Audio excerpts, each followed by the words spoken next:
He was the greatest. Float like a butterfly, sting like a bee. There was never a boxer like him before, nor has there been one like him since. But there was so much more to Muhammad Ali than what he did inside the ring. Ali was bigger than boxing. Good evening, and welcome to another special edition of the Daily Drum in collaboration with our sister station, WHUT TV. For the next hour, we're going to take a look at the life of the greatest alchemist of the sweet science. What Ali's athletic prowess allowed him to achieve when the gloves were off. We have a great panel to look at the many facets of Ali's life. So we begin our discussion with Ali, the historical figure, how the greatest came to be just that. My first guest is Dr. Greg Carr, chair of the Afro-American Studies Department at Howard University. Dr. Carr, thank you so much for joining us. It's always a pleasure to be with you, brother, and especially on this topic. Good to see you, Harold. Good to see you too. So, of course, Muhammad Ali was not born Muhammad Ali. He was Cassius Clay. That's right. And really came to national prominence in 1960 at the Rome Olympics. Let's talk about that 1960 Rome Olympics when he really exploded on the international scene. Well, you know, it's interesting, Harold, in many ways, the life of Muhammad Ali, the public life of Muhammad Ali traces the post World War II changing in the global order as it relates to non-white people in general and Black people specifically. That Rome Olympics of 1960 comes right at the same time that you see the African independence movement, the burgeoning Caribbean independence movement, the creation of non-aligned movements connecting a lot of the newly independent nations. And what converges there in Rome in 1960 is a group of young people of African descent who burst upon a world stage in a world that's very much changing. By the end of that decade, of course, in 68, we have the 68 Olympics where it really comes into focus. And everybody remembers that George Foreman waved the American flag around in the ring in 1968 as Carlos and Smith were putting their fists in the air, which made 1974, when Ali gave him that whipping, all the more special for Black folk.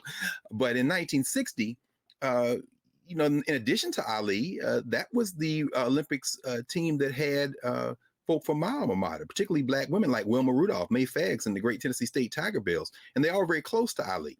It is said that Muhammad Ali basically turned the Olympic Village in 1960 into his personal fiefdom, shaking hands, signing autographs, taking pictures with everyone, and that kind of magnetic personality that overflowed those Olympics as he won that gold medal. And of course, we all know the story about him coming back and throwing that medal into the Ohio River. I think that really is where Muhammad Ali began to get a sense of the world beyond the United States. And that had a great deal to do in terms of shaping his awareness as an emerging global citizen, and impacted what he did over the next decade and then for the rest of his life. And I think the interesting thing is, as a boxer, he had a great legacy to follow, but it really was, as it relates to world champions, limited. I mean, you had Jack Johnson, you had Joe Louis, and then you had Muhammad Ali.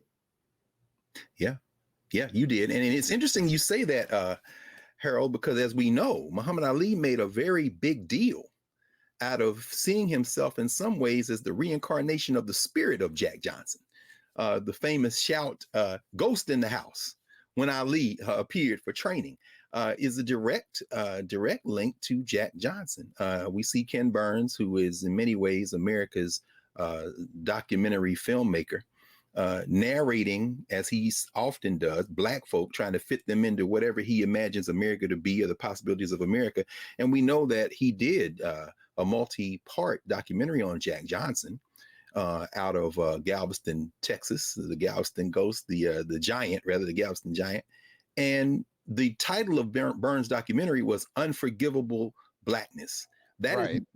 And that's what W.E.B. Du Bois said about Jack Johnson. He is, to many people, unforgivably Black. And of course, somebody to beat Jack Johnson became the call for the so-called Great White Hope. But when Muhammad Ali became aware of Jack Johnson in the context of professional fighters and world heavyweight champions, it wasn't Joe Louis that he imagined himself channeling. It was some of the fierce, unforgivable Blackness of Jack Johnson. And so it's very interesting that you name those three, because in some ways, Joe Louis became, fairly or unfairly, and I think pretty much unfairly, became someone who was posited in the public as the antithesis of Jack Johnson. Joe Louis, of course, in boxing, Jesse Owens in track and field, but these are Negroes who can be more palpable. And in Floyd Patterson later, you see, of course, a foil for Muhammad Ali in that very similar vein. No Sonny Liston was Floyd Patterson. He's a Negro who can be respected. And so Ali, I think, took pride at that stage in his life as being that counter narrative, that unforgivable blackness. And he channeled Jack Johnson in some ways in that regard. You know, speaking of Sonny Liston, of course, that was the heavyweight championship fight that then Cassius Clay, not Muhammad Ali, but Cassius Clay won, beating Sonny Liston, 1964. His transition to the Nation of Islam was already underway. And of course, after defeating Liston a second time, he had really solidified himself as the what really could have been considered the modern champion that we know today. Absolutely. And, you know, it's fascinating, isn't it? I mean, again, Ken Burns and I respect him for wanting to try to figure out what America means. And he has used blackness as his primary lens for just about the entirety of his career. Respect that too. Where I would probably depart from him, even in the new documentary, I've been watching it. And of course, you see the family members, community folk, but then you see very strategically interspersed throughout the documentary from the very beginning, Ng and the white writers who have written about Muhammad Ali with some others, but you see them leading out. It's what our friend and brother Ishmael Reed calls the Ali scribes. And they have an Ali that they want to kind of narrate. But what we saw with that initial triumph is a Muhammad Ali that's very deeply impacted by and engaged and involved in Black community. And that's in the documentary, but it's not necessarily at the center from the beginning in the way that I might think about it. For example, what you said about the nation is true. And of course, the famous scene in Miami when he yells across the street, hey, why are we called Negroes? Which, of course, anyone who has heard Louis Farrakhan, at that time, Louis X, his recording, A White Man's Heaven is a Black Man's Hell, knows that that's the first thing you hear after the strings of the ukulele. Why are we called Negroes? And then so clearly he had been exposed to the nation's teaching. And as we know, he was in Chicago before that. But he didn't announce, he didn't come out. But when he did come out, of course, it turned everything on its head. The Ali scribes didn't know how to take him. I mean, of course, that begins a life in which, he has transcended the conversations on race in America, even as he weighs in on them. And so finally, what you really see at that point is a Muhammad Ali that is ungovernable by the standards of white America from that moment. And you can't do anything because this is a sport that is not a team sport. You can either beat me or you can't. So to announce I'm going to beat people, go in the ring, beat them, and then turn in that direction, this makes Muhammad Ali one of the most divisive and hated men or women in America. Except, of course, they say in the beginning of the documentary that he's very divisive along race and class, and all that's true. But you see, the slick move is to take race and kind of diminish it and line it up with class. And no.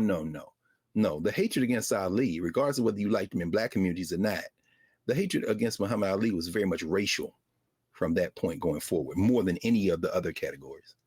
But see, and I agree with that. And I think the thing that's really interesting, though, whether you're talking about the first Sonny Liston fight or the second one, which still to this day it remains controversial that, yes, that whether you want to call it the fast punch, the shadow punch, the mystery punch, whatever.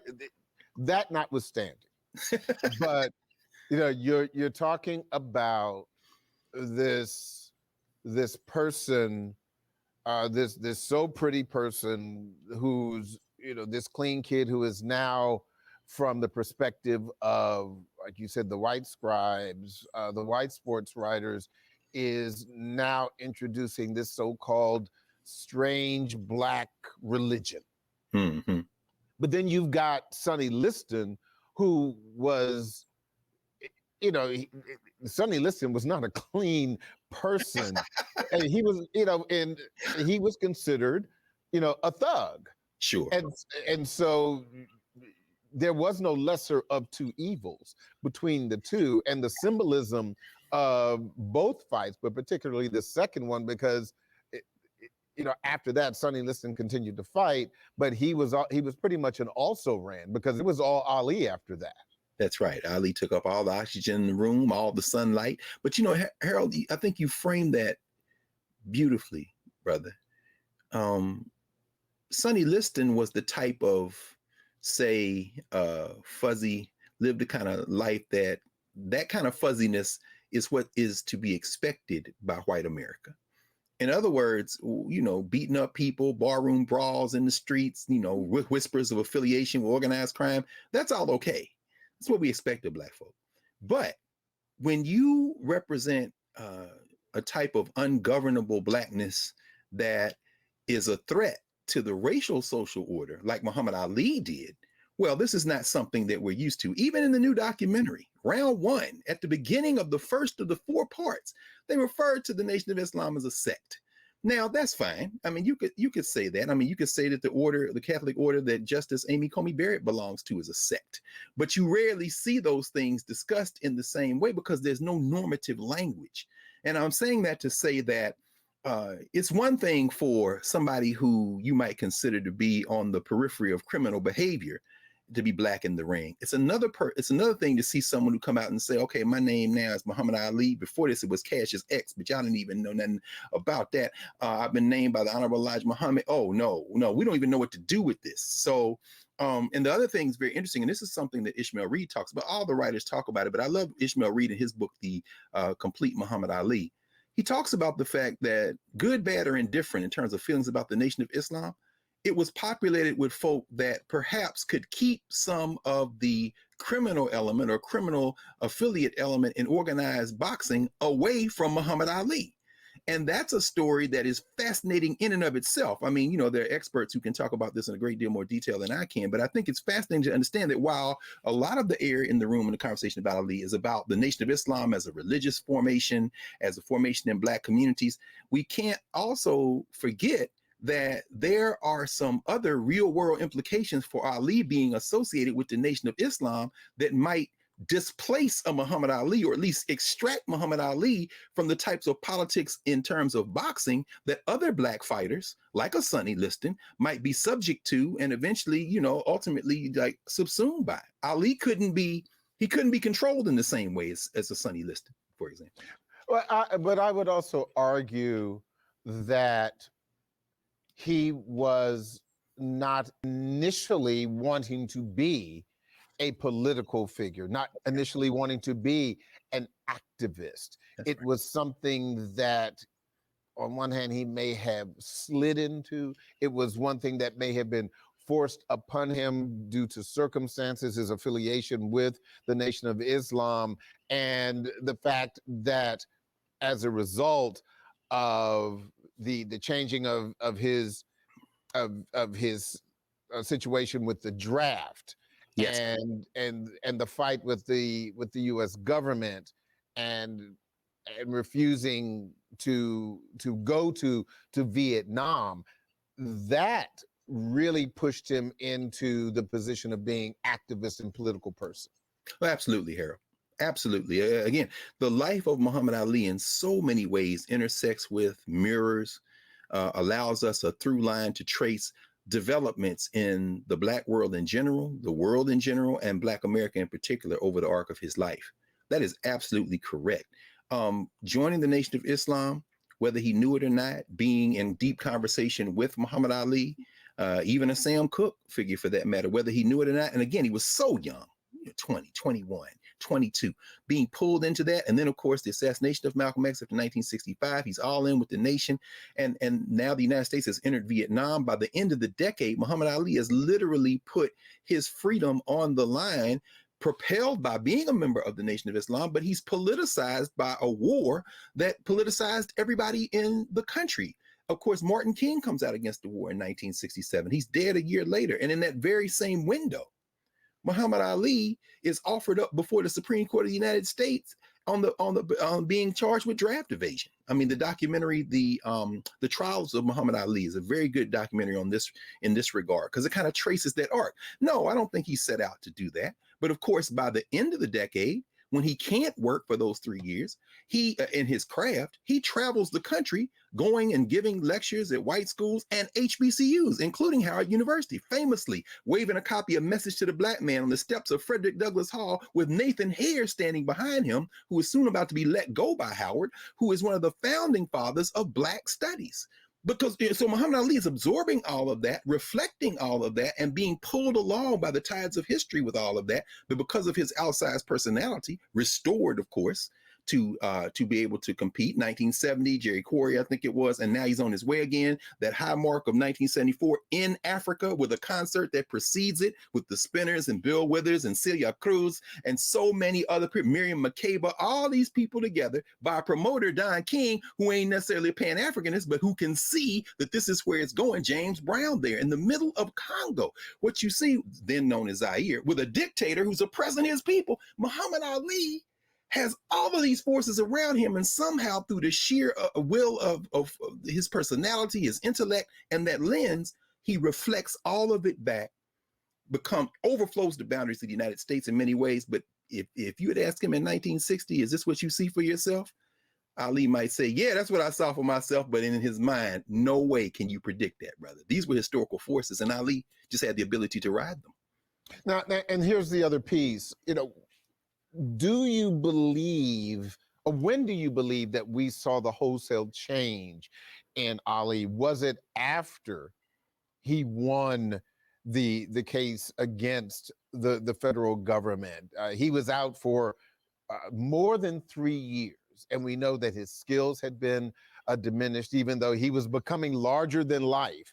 But do you believe that he changed? Did the boxing world change? Did the world change? What do you think was going on during the 1970s for Ali? All of those things, Harold, I think you said, and I think by naming that third one last, you kind of put a bow on it. The world changed. The world changed, brother. I mean, for those several years, he's not inactive. He's touring. He's in Black communities. He's all over television. Because again, the Ali scribes, whether it be Dick Cavett, whether it be the writers, Cosell and them, they are attempting to, I don't know that they're attempting to understand him as much as they're attempting to narrate him. Because that's what this society tries to do to Black people. I mean, Ken Burns is doing it again. We want to narrate you. We want to understand you. We want to give a sense. But Ali is unnarratable in this American framework. And during those several years, he is in constant dialogue, even as he's being constantly paraded before the public. And as he says, I'm the one that got away. I'm the one you can't stop looking at. And I'm the one that's going to tell it the way I think it. I'm not fighting overseas. No Viet Cong ever called me the N-word. And so you see all that going on at the same time. And I think that 3 year period is really the period where you see this emergence. By the time you get to the early 70s, you really can't, you can't be neutral about Muhammad Ali. But here's the problem. As in America, if you're a sports performer, this country, white folk just want you to shut up and dribble. Ali's way past that by the time he gets his license back. And ironically, if you read that Supreme Court case, the ironic thing about that Supreme Court case is that if, the Supreme Court did not decide on the merits, because if they had allowed Muhammad Ali not to be included in the draft as a conscientious objector because of his religious beliefs, they were worried, among other things, that the next day, everybody Black in the country would join the Nation of Islam. So they had to throw it out on a technicality, brother. They couldn't just let that happen. I mean, but Ali is learning that whole time.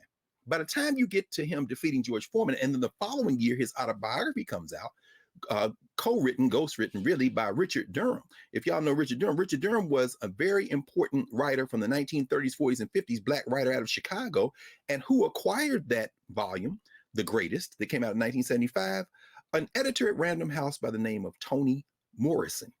Muhammad Ali now becomes part of something that I don't even know if he had wanted to turn back. He wouldn't have been able to. That's exactly right. Yeah. Dr. Greg Carr, Chair of Afro-American Studies at Howard University. Thank you so much for your input. We really appreciate you. Always good to be with you, brother. I'm glad y'all doing this show. Well, joining me now to talk about Ali's connection to the DMV is professional boxing promoter Jeff Gatling. Jeff, thank you so much for talking to us. We've got a lot to get to uh, when we talk to you about this. It's my pleasure, sir. Thank you so much for having me. So, the thing I want to ask you is when compared to the young boxers that you were dealing with, obviously, many of them were not around when Ali was boxing. Um, you know, how do you talk to them about Muhammad Ali? It's been difficult because I know in today's times the young adults and young kids only relate to what's happening right now. So today's times it's kind of hard and difficult to talk to them past the career of Floyd Mayweather, if you will. So, and even in track and field, they'd never heard of Ronaldo Nehemiah or Jesse Owens. Today's fighters aren't really much historians, if you will, but those who do the homework and take the time know a lot about Ali. You can go back and watch his fights on YouTube. And me personally, I got to watch the majority of Ali's fights on, I'm sure you remember, Harold, Wild World of Sports back from like Yeah. 1976 to 1990. Yes. You could watch Muhammad Ali and some of the greatest fighters in the world from 4:30 to 6 p.m. every Saturday, ABC Channel 7. But a lot of kids can't relate to a Wild World of Sports or a Muhammad Ali. They can relate to Floyd Mayweather. Mayweather, to me, has taken a lot of Ali's marketing skills, if you will, and it's done quite well today. But today's guys, only the fighters that do history. And some of my fighters will go back and watch fighters from back in the day. Those guys understand and recognize Muhammad Ali quite well, but I would hate to say that is only very few fighters. As an athlete, what made Ali so special? I think, to me, Ali was always in shape. You never would anticipate the possibility of Muhammad Ali getting stopped or knocked out or seriously hurt, if you will. He created the jab. He always talked trash. So he was different in that he would talk trash. In some cases, Harold, he would predict what round he's going to knock you out in. And that set some fighters back on their heels and said, wait a minute, this guy really thinks he can destroy me. So I think the fact that he spoke so much trash, he got in some fighters' heads well before the fight. And even some fighters who had the similar skill sets, he got them outside of their game while he was able to control and dictate the style of fight that was going to take place. You know, one of the things that always fascinated me about Muhammad Ali as a boxer, and we saw this early in his career, were his many skills, the weapons that he had. Certainly, we could talk about the shuffle, which was really distracting, the rope-a-dope, which came certainly later, but he had really, really fast hands, and I think for those people who are students of boxing, that wasn't really something that, and correct me if I'm wrong, that was really studied very, very much. We talked about being hit hard, being able to take a punch or not. But I would say in modern boxing, Ali had some of the fastest hands ever. Talk to me, number one, about how important fast hands are, number one. And number two, about his ability to slip punches. And we've seen that in the documentary when he was fighting Floyd Patterson. Floyd Patterson was swinging, and Ali was standing still, and he was never hit.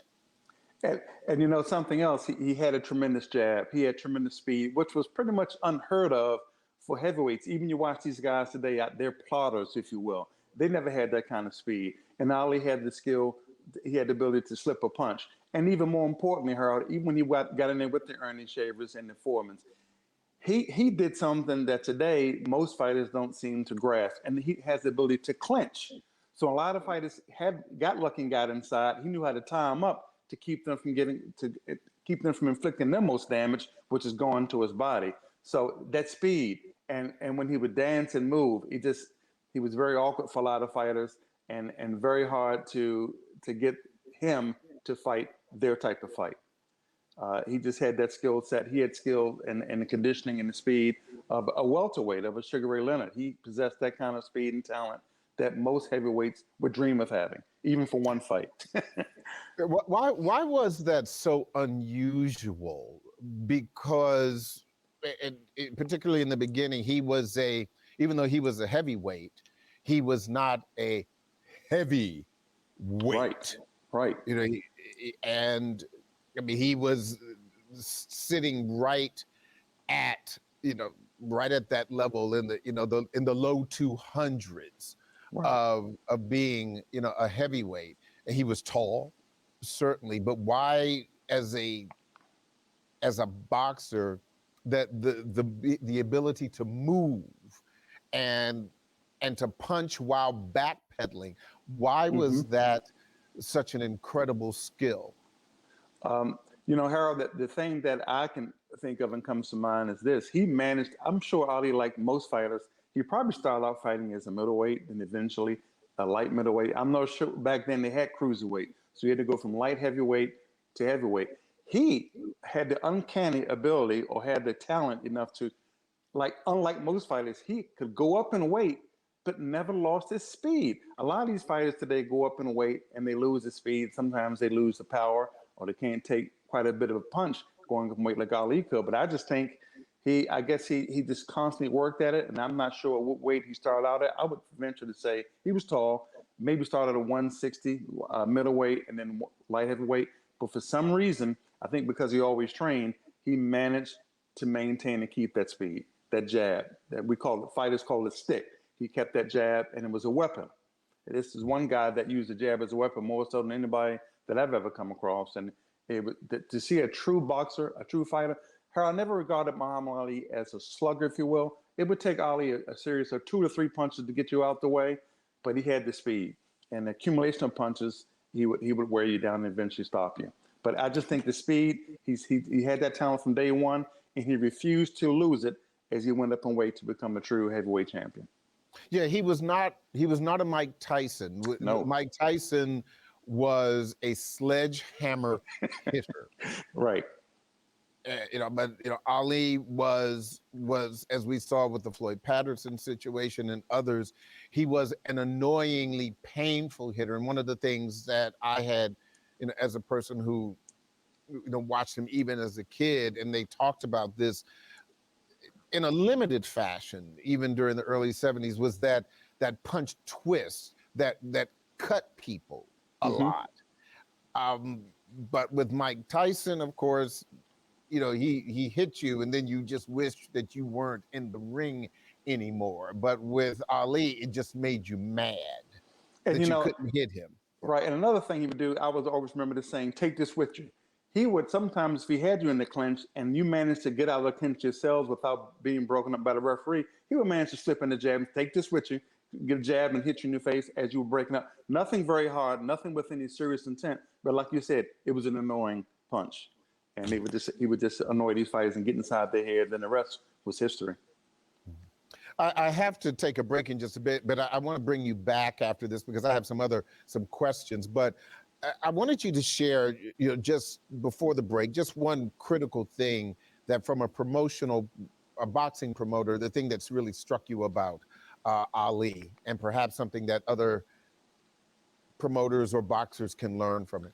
Very easy. Muhammad Ali, like Floyd Mayweather today, you either love to see him win or you love to see him lose, because he would talk so much trash. Some people just couldn't stand that. Some people follow other fighters and they just said, this guy's got too much mouth. So sometimes he drew just as many fans to, back then, Wild Water Sports, to watch him get beat as just as many fans to watch him succeed and prevail. Jeff, stay with us. We're going to talk to you again in just a bit. But Ali, bigger than boxing, will continue in a few seconds.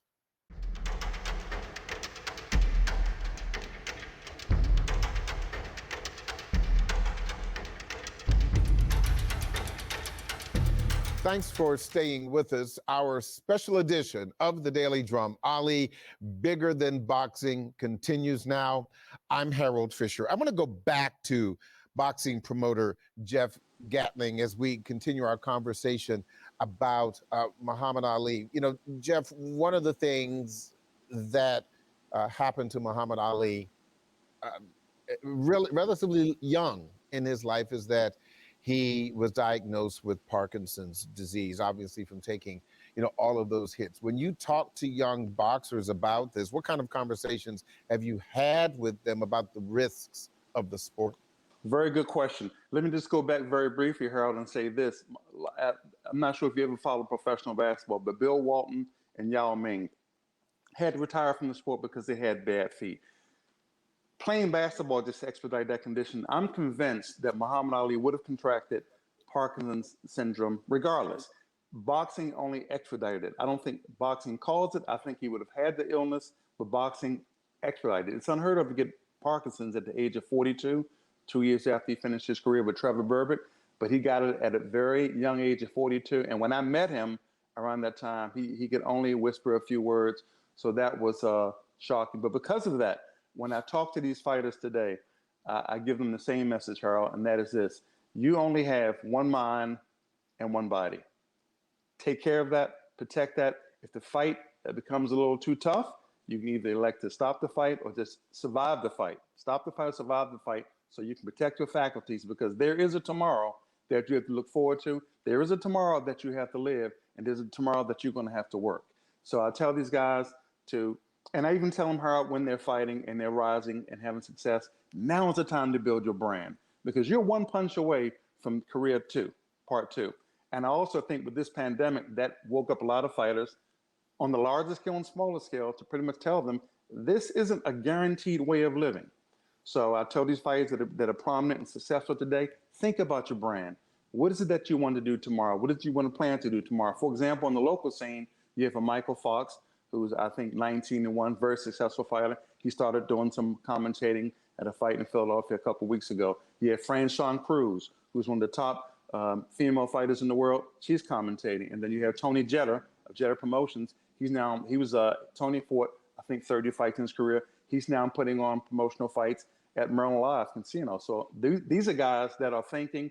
Franchon and Michael Fox are still acting, still fighting. Tony's retired, but these are fighters who have transitioned and have thought about the process that there's a tomorrow to live. There's a tomorrow that I have to be successful for if I plan to have a family, be with a family, and to take care of a family. But Jeff, to that point that you just made, one of the things that we see so much of, and you talk about Mayweather, for example, this business is so saturated with money, as you said, building one's brand, the fame, the cars, the houses, and all of that. Do you believe that we may have seen the last of the boxing activists, as we saw with Muhammad Ali? Is that something that any of the young boxers that you are encountering now are even thinking about, beyond boxing, beyond the fame, beyond the money? I don't think so. The closest person I can think of now that takes a shot is LeBron James. But the fighters today, Mr. Fisher, unfortunately, the fights are so lucrative that they don't have to fight each other. Pacquiao and Mayweather fought each other well past their prime. You have, even on today's scene, Errol Spence, 31. Bud Crawford, soon to be 34, I believe, on September 28th. When are they going to fight past their prime? Because I happen to call some fighters, I call them cable fighters, and some fighters are pay-per-view fighters. Unfortunately, if you fight on Showtime, you can bring home a payday of $3 to $4 million. If you fight pay-per-view, it can be $20 to $30 million. So they're comfortable. These promoters who have these fighters are able to keep these fighters from fighting each other because the paydays are so good. And these fighters recognize that. Muhammad Ali was fighting 3 to 4 times a year, sir, into his mid-30s. These guys today, they're lucky and they're okay with just fighting once a year because the money is so great. So if you have that and there's no wear and tear, they're not even forced to even kind of sort of think about tomorrow or what's next because the money is that great. I wish they would make these guys fight each other and they can realize even greater paydays. That's what the true fight fans want. But unfortunately, that's not happening. Boxing promoter Jeff Gatling, thank you so much for your perspective. I really appreciate you talking to us. Thank you so much, and it's been a pleasure. All righty. Joining us now, Emmy-nominated historian and writer Abdur Rahman Muhammad. Abdur Rahman, thank you so much. It's a pleasure to see you again. and to talk about this really great topic. How are you? Oh, the pleasure's all mine. Thank you, Harold. Absolutely. There's so much to talk to you about, so I want to get right to it. We've already spoken about Ali as an historic figure regarding his athletic prowess, but let's talk about him outside of the ring. And you've done your own documentary about Ali. How do you view him? Well, I did a documentary about Malcolm X where we talked about his relationship Yeah. to Muhammad Ali. But Harold, his impact was immeasurable. One of the things that Ali did for society is he made Islam and an Islamic identity acceptable in America. He indigenized it. My name is Abdul Rahman Muhammad. That's not the name I was born with, but that's my name today. And I'm able to have that kind of name because of people like Muhammad Ali, this beloved figure in American society, having this Arabic Muslim name and Muslim identity. He Americanized Islam. And I would even say, in its broadest sense, also the Nation of Islam that, produced him. He made it acceptable to be a Muslim in America. Even today, we have Christian ministers named Jamal, right?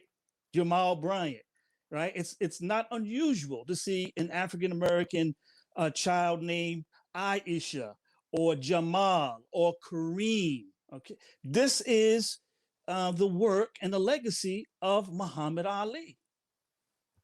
As a transformative figure, and I think you put it quite succinctly, he was a pop culture figure.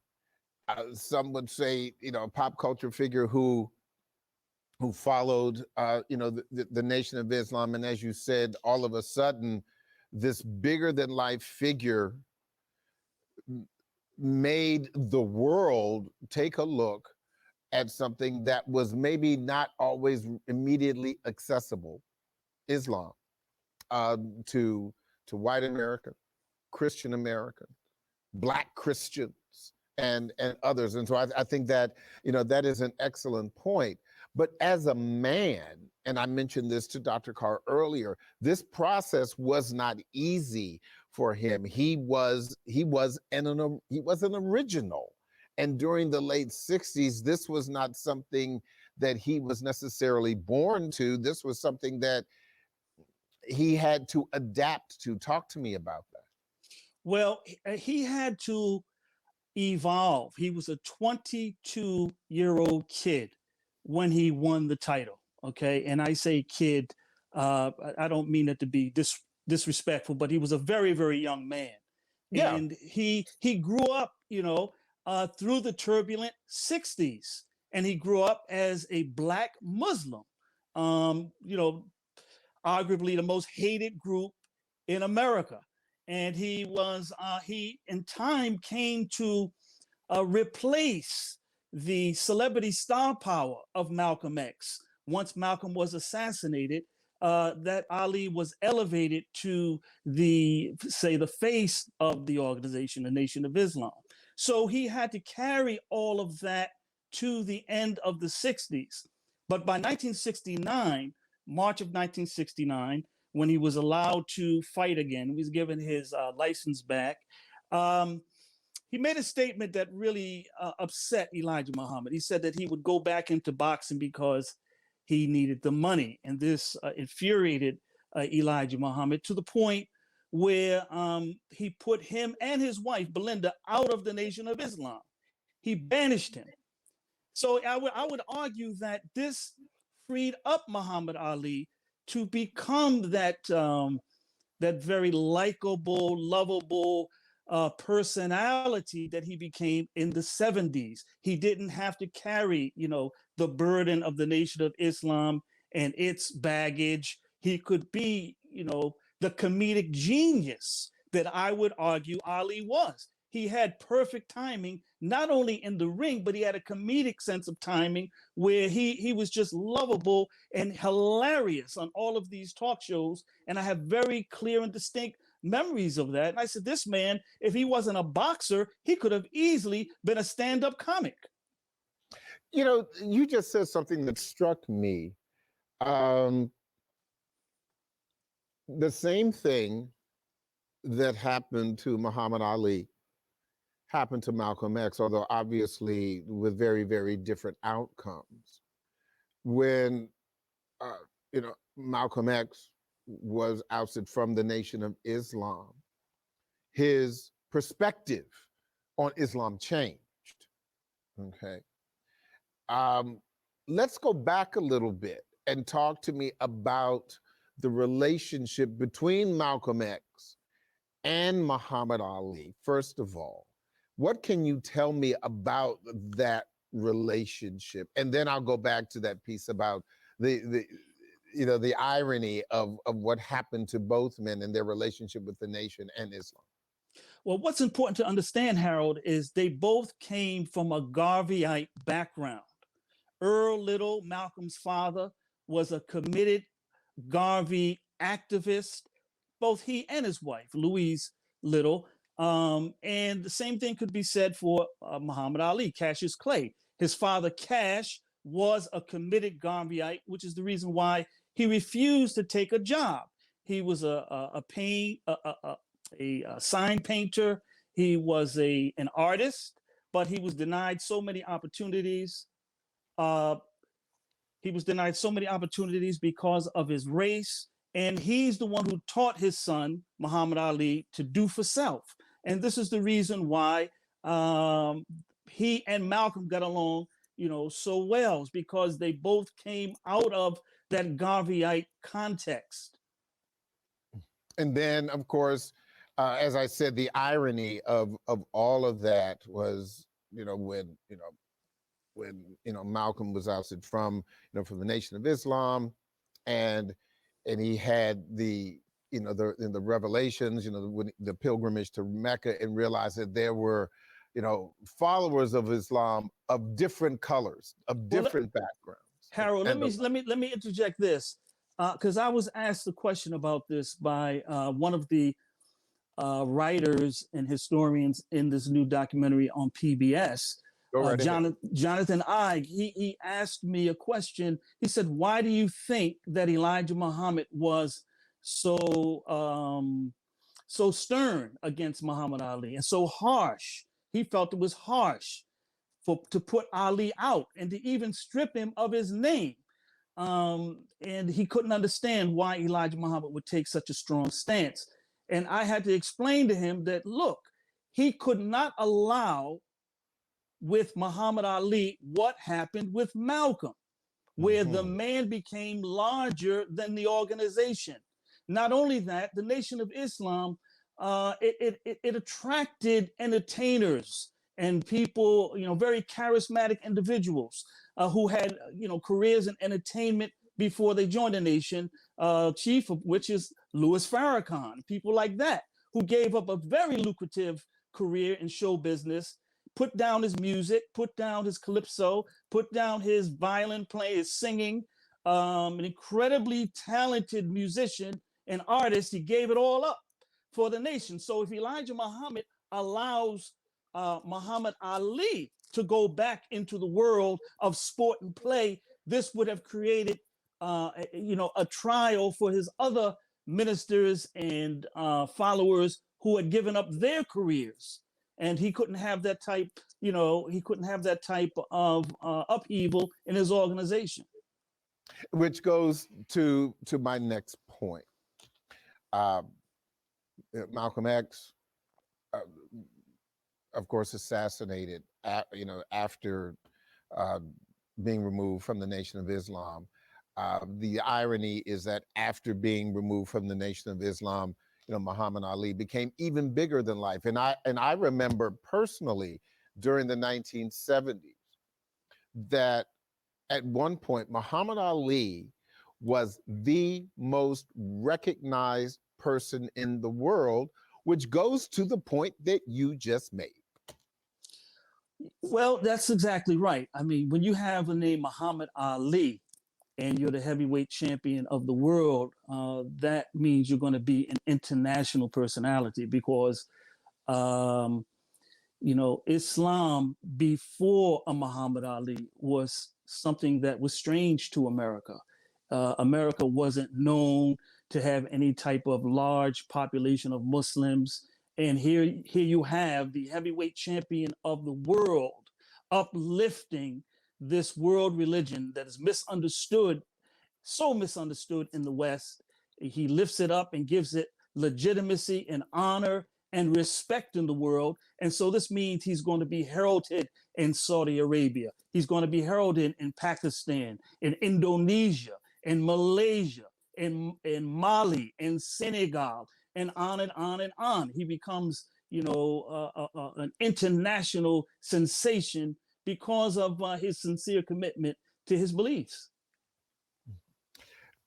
Do you believe that Muhammad Ali had a second act? Oh, absolutely, I do. The point I was trying to get at earlier is,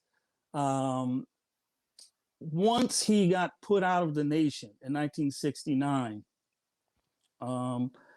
he becomes something of an ambassador for Islam, especially after he got stricken with Parkinson's. He sees this as sort of divine recompense for some of the things that were not right in his life, some of the mistakes that he made in his life, or some of he would call bad behavior on his part. He used to say, don't feel bad for me when you look at me with this condition. He said, I know why I have this, and he saw his life as one of an ambassador for Islam. And he also saw himself as a doer of good. And he gave millions and millions and millions of dollars away to any number of causes and individuals and people. All you had to do was make your case. If you could get before Muhammad Ali and give him a good story, he would come right out of his pocket. Here's $35,000, like it wasn't anything. So that brings me to my next question. Do you believe that Muhammad Ali changed the world, or did the world change and he was in the right place at the right time during the latter part of his life? Because if you look at the trajectory of his life, and even watching the Ken Burns documentary, for years when he was fighting throughout the 60s, he was booed in the ring. And his life followed the turbulent 60s. You could talk about, the Nation of Islam being this religious outlier for the majority, and people not understanding it, not just white people, but Black people. But after his boxing career ended, it seems that there was a 180-degree change. It seems like people sometimes have short memories, or that people were more accepting, and he just seemed to be in the right place at the right time, and they saw him as less adversarial. They saw him as a man. Talk to me about the evolution of this world ambassador and how he became so beloved, so well accepted. Well, this had a lot to do with the changes that were taking place in the Nation of Islam itself. Prior to 1975, the Nation of Islam was teaching that all white people were the devil incarnate. That's a heavy burden to carry.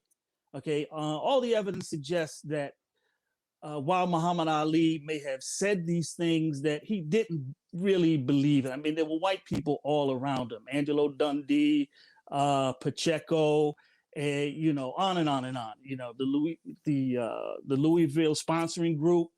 And they all say that he was a sweetheart and that he was not a racist and that he didn't believe these things. But this was, the Nation of Islam's line. However, once Elijah Muhammad passed in January of 1975, and his son, Wallace D. Muhammad, assumed the leadership.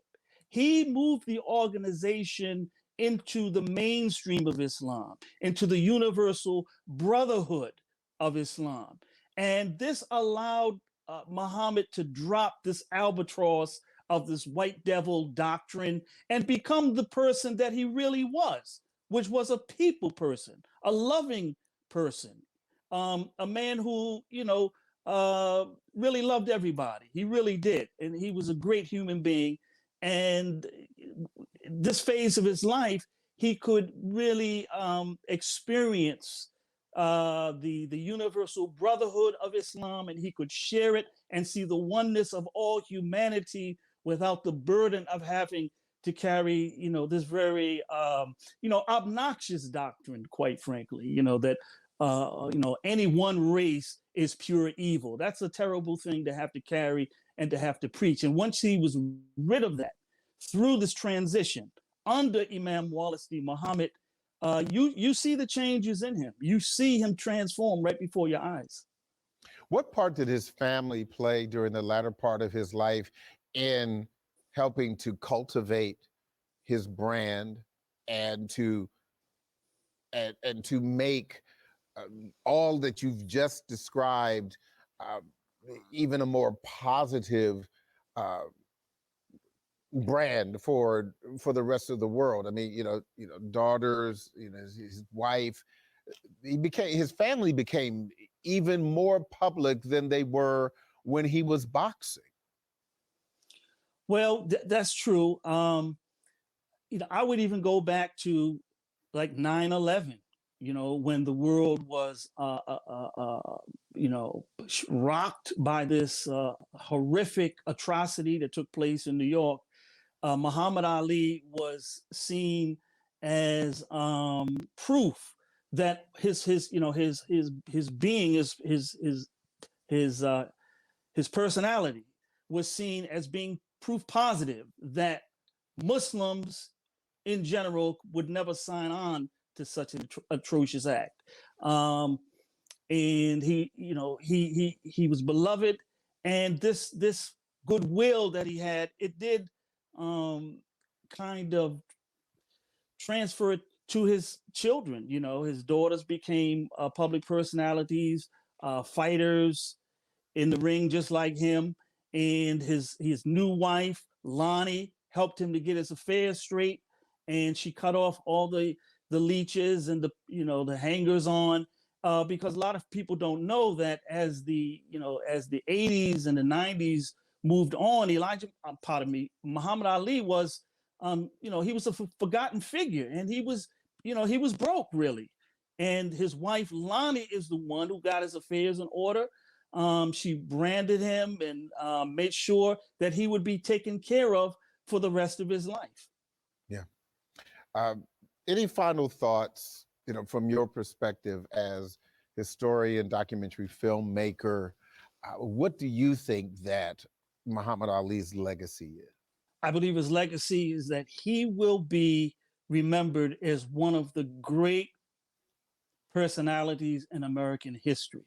I believe he sits on the same stage with an Abraham Lincoln, with George Washington. I believe he's a great American. He represents the American story with all its complexities, and I believe that his strength and what he represented for the Black community and for Black men in particular will live on and on and on for generations to come. Abdul Rahman Muhammad, thank you so much for sharing your expertise and your insight. A great conversation, and I really appreciate your time. Thank you so much, Harold. I want to thank my guests for joining me for tonight's conversation, and I wanted to share this with you as well. As a boy, Muhammad Ali was a hero of mine, a fearless Black man who could beat anyone inside the ring. But the legacy of the man may very well be that the biggest fight of his life was outside the ring. Even at the end of his life, Muhammad Ali was a winner, always a champion, and always the greatest. I'm Harold Fisher, Thank you for watching and listening. Good night.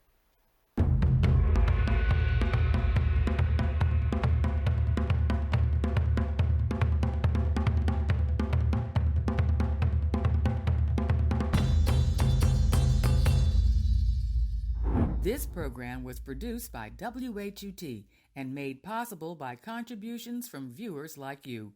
For more information on this program or any other program, please visit our website at WHUT.org. Thank you.